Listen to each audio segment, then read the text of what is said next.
ஒரு குடும்பத்துக்கு 3 gas cylinder விலையில்லாமல் கொடுக்கறதுக்கு வாக்குறுதி. 3 கேஸ் சிலிண்டர், ஒரு கேஸ் சிலிண்டர் 9,000 ரூபாய், 8,000 ரூபாய், 25 கேஸ் ஆச்சு தேவைப்படுகிறது. 9,000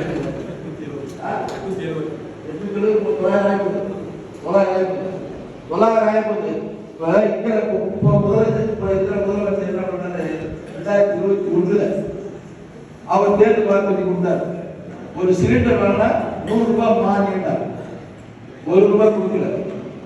நாம உட்கார்ந்து பேசும்போது நாம மானியம் கொடுக்கலாம்னு சொன்னாங்க. ஆனா மானியம் கொடுத்தா செய்வார். நீ 400 ரூபாய் மானியம் கொடு, 400 ரூபாய் அந்த அவங்க அந்த பயனாளி எடுக்கணும். தம்பி சிவாக்கு வந்து கேட்கணும், ஏப்பா இந்த 400 ரூபாய் கவர்மெண்ட் நான் கொடுத்து சிவா பாப்பாரு, நான் ஏமா அவங்க கவர்மெண்ட் நான் எப்படி கொடுக்குறது அப்படி என்ன முடிச்சு எங்க வாங்குறது? அதனாலதான்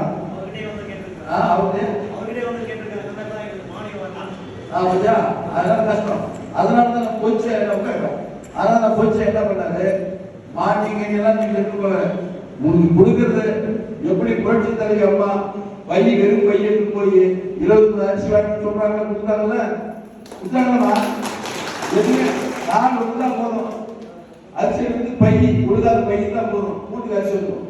அதே மாதிரிதான் எடப்பாடியாரு நீ போனா சிலிண்டர் கையில இருந்து சக்தி இருந்துச்சுன்னா நீ பாட்டு தூக்கிட்டு வந்து சக்தி எல்லாம் ஒரு ஆளை கூட்டு போயிட்டு எடுத்து வந்துடலாம்.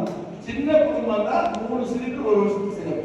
சின்ன குடும்பம் ஒரு புருஷன் முன்னாடி ஒரு பிள்ளை தான் வரும். ஒரு 4 பிள்ளைங்க தான் 3 சிலிண்டர் பார்த்தா இன்னும் ஒரு சிலிண்டர் வரும்.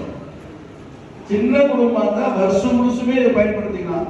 அது மாதிரி ஒரு திட்டத்தை நம்ம போச்சு எடப்பாடியார் வாக்குறுதியாக கொடுத்திருக்காரு. எல்லா வீட்லையும் போய் சொல்லணும். அப்புறம் இந்த கல்வி கடன்